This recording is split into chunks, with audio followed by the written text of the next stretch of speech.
Alright guys, we're back on the rabbit run project. It's been a few days just due to a couple of different things going on, but we've scrounged up the boards we're going to need here to do the finish up this project.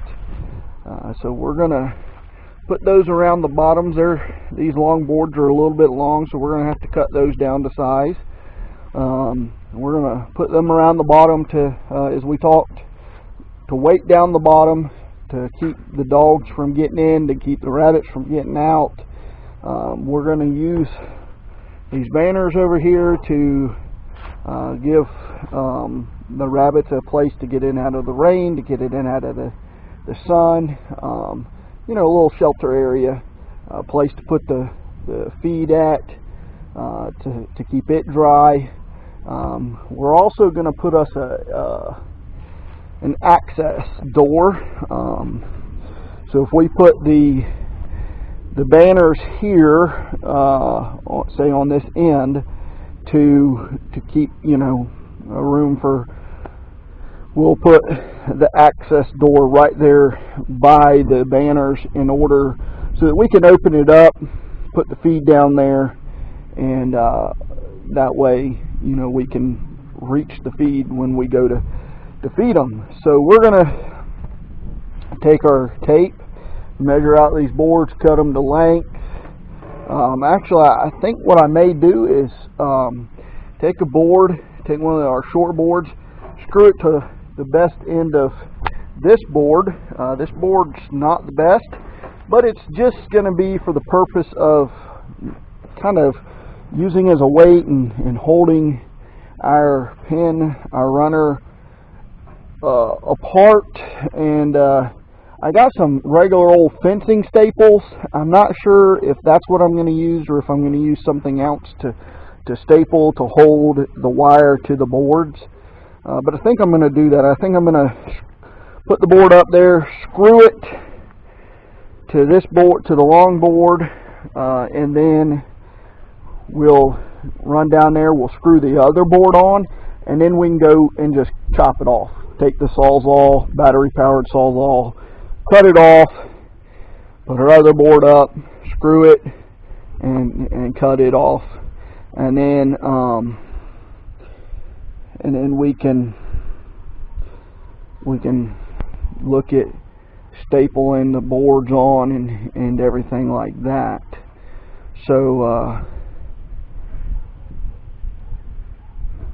So we're going to get to it, and we'll let you know how everything goes and what we figure out. If we decide something's going to be better, or you know it didn't work that way, we'll come back and let you know that here in just a few minutes.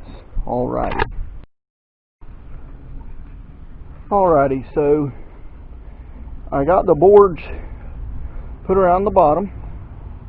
I got them cut the length down here. You know, it ain't perfect, but I was going to use, I have a Harbor Freight air operated nail gun. It's a finished nail combination staple gun, but I don't really have enough staples for it. That would have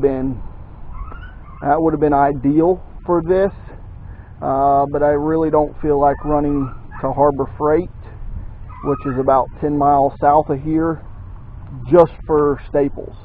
I've been to town today to do some errands, and so there was no reason behind running to town again. I didn't even think about getting them. I went to Harbor Freight the other day, didn't think about it either.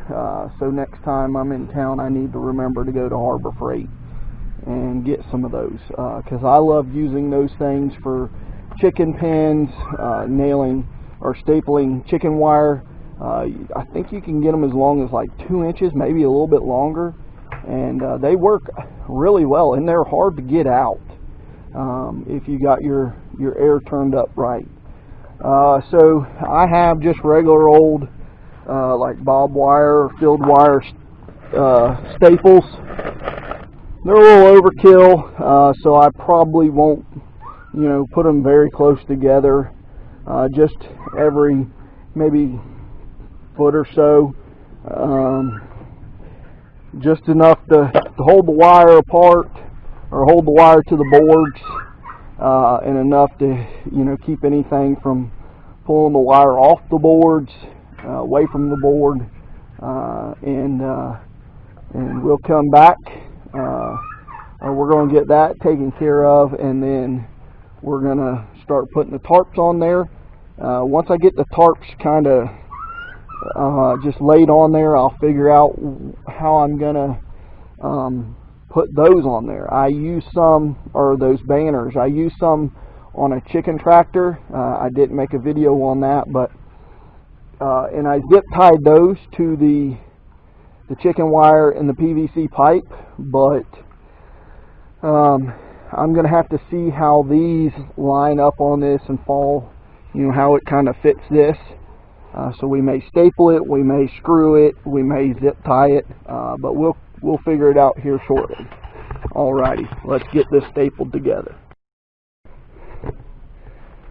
Alrighty, I wanted to show you how I was able to staple this thing together with the cage already put together. I mean, if I was building it all at once, I wouldn't have put the top on it. I'd have put the sides all together, stapled it to the boards, and then I would have put the top on it. But because I'm repurposing something, the top was already on it. So first I leaned up one end, put it on the bucket. That didn't work really well.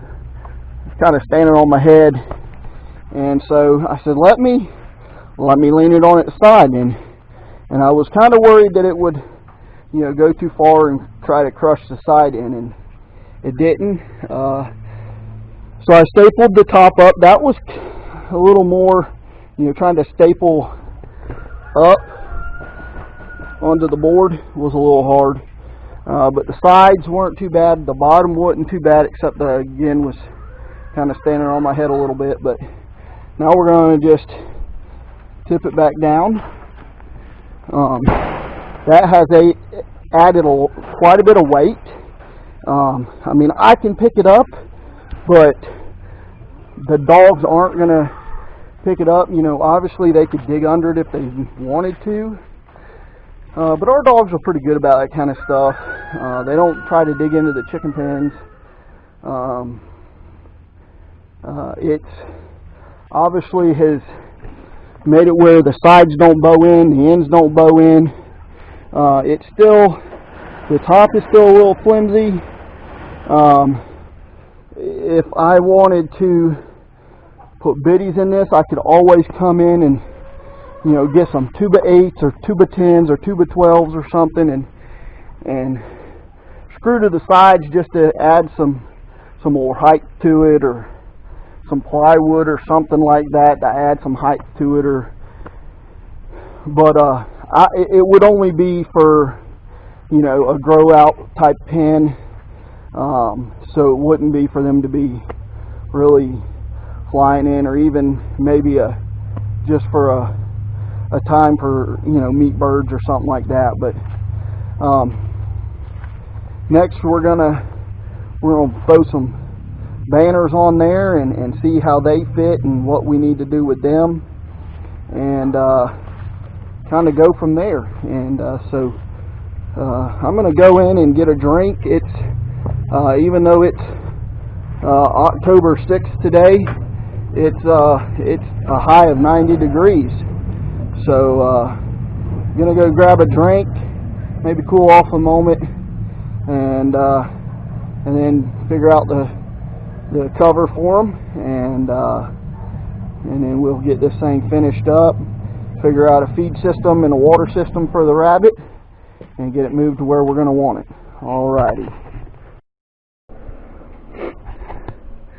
Alrighty, as you can see, I got the old banners put on there for a enclosure or a place for the rabbits, the chickens. We'll start off with rabbits in here to get out of the weather, get out of the rain, get out a little shade area.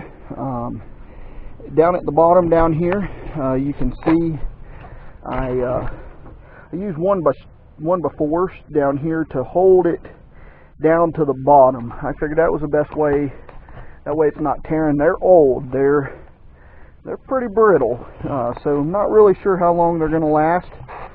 There's Misty going by. She loves to be with me and help me.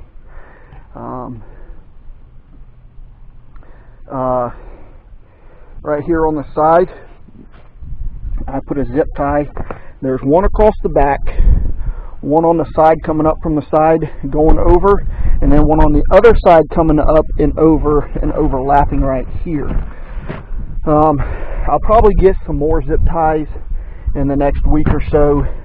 Put another one right here in the middle, and then probably a couple down the front here, and then on both sides put one, just to kind of keep it from flapping in the wind and different things. I mean, we don't get a lot of heavy winds here. I mean, we do from time to time, but not real bad, like continuously all the time anything.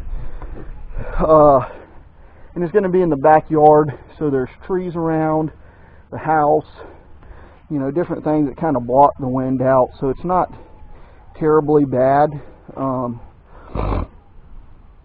The next thing we're going to do is I saved one of the good gates off the old rabbit pens, and so we're going to take this, sorry about the we're not professionals, take this old rabbit gate here, so it will, I'm going to put it like that. So you see it here, we're going to lay it here probably right in there. So I'm going to come in here and cut the wire. I got some lines like we used the other day to cut when we were taking the old pins apart, and I'm going to cut. I want to leave some wire, so that way when I close this, it's got some wire and it don't just fall down in. So I'm going to leave some wire. I'll show you what it looks like, but I'm not going to put it in the middle. We'll put it probably a row up from the side, and we'll put it just like this, I think, so that way I can get down in there and get to feed, so I can put my feed, kind of in this general location. The waters, I have some old bottle waters that I can hang on the side, and I think that's what I'm going to go with, just because they're simple, they're easy. I can put 2, 3, 4 down the side here. My old hanging cages, I had like 10 or 12 different divided cages, and I had a system with a 5-gallon bucket connected to a PVC pipe with nipples. The problem with that is you get algae growth and different stuff going on in that, and it starts clogging those nipples up, and it can become a very big pain in the butt. The bottles, you can take them, clean them out, take them inside, wash them out if once they start getting some algae growth in them, whatever. This way I can put 3 or 4 in there, depending on how many rabbits I have in there. I can, and that way, they got plenty of water on really hot days. I can make sure they have plenty of water, and I can always add more if I need to. So that's what we're going to do, and let me get that cut in, and then we're going to probably get it moved, and then we'll figure out what we need to do as far as what we're going to put the feed in, because the feeders I have, don't mind the mess, are these, and they go through the sides generally. I thought about sorry about the camera work again. They go, generally, they hung on the outside of the cage. They go through the cage like this, and then these little brackets right there clip onto the cage and hold them. I don't want to cut holes in the cage though, so I thought about hanging them on the inside and flipping these little brackets around. I'm trying to do it one-handed here. But see, they kind of stick out too far to do that.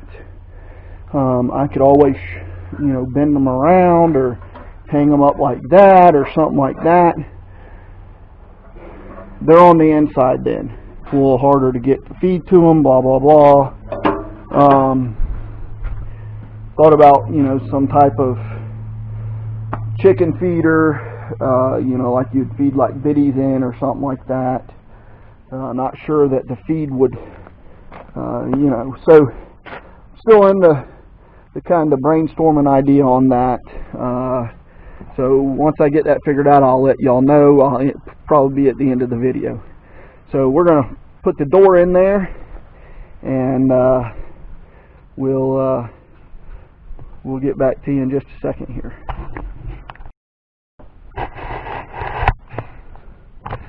Alrighty, so I got the access door gate cut in. See it here. I did leave a row on each side, and when I was showing you a minute ago, I had it turned the other way, and I got to thinking, man, I have to lean over here, which it's not that far, but hey, I said I'm gonna turn it the other way. And you can see here how these little clips here work. They're spring loaded. They're bent where they're spring loaded, and they're nice. Got it there. Now I can push that thing back. I can reach in here, and the way this thing is, I may go ahead and try and see how one of them regular rabbit feeders work, and see just how it'll work. Let's grab one and see what it looks like.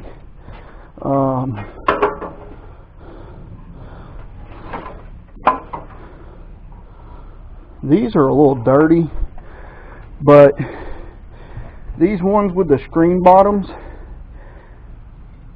they will tear up easy because of the screen bottom, but they let the dust out of them, and because of that, they're a little nicer, in my opinion. Now I do need to, you can see down in there, I do need to clean it out, granted. But, I'm just going to see how this thing's going to work. How it looks in there. So, let me see if I can't get the camera where we can see what this thing looks like. I think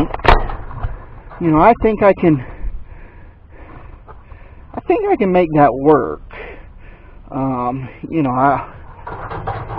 clean that thing out, and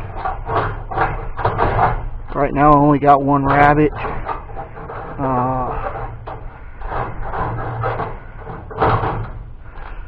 But maybe one row higher than that or something.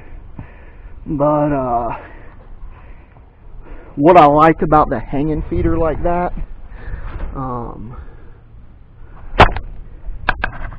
is that I don't have to worry about moving the feeder, and then with the waters on the side, everything's connected to the rabbit run, to the rabbit tractor. So when I move it every day, every other day, whatever it seems need be. You know, it's going to be a little bit of a trial and error. So, you know, with one rabbit in there, I might only need to move him every 3 or 4 days, once a week. You know, I mean, this is 10 foot long, 4 foot wide. That gives him 40 square foot. You know, there's a good grass in our backyard, so, you know, that's quite a bit of area for that little rabbit, and and so, and until I really see, you know, what he's doing, and you know, if he's eating the grass pretty quick, I'll move him quick. You know, if you know, he's not really, you know, if his feces isn't building up and he's not trampling the grass down and eating the grass or trying to really like dig out or anything like that, I might leave him for a week. Whatever. You know, my meat birds, there's 4 in a pen not quite this big.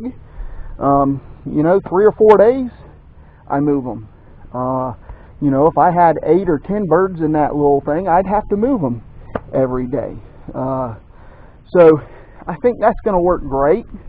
I really like it. I'll probably end up, you know, just bending those hooks around so that it doesn't come off when I do drag it, from, you know, from the vibrations and, you know, the jiggling and stuff. Clean that out. I probably won't bend them over too far, so that way I can take it off from time to time and, you know, just make sure it's not getting moisture in there and the feed's not getting messed up. But I think we're on a good track here. So we're going to get this thing moved a little later, because me and my wife's got to go pick up some goats here in a few minutes, and then we'll get this thing moved later, either later this afternoon or the next day or so, and get the rabbit put in it and see how things work out. Alrighty, God bless.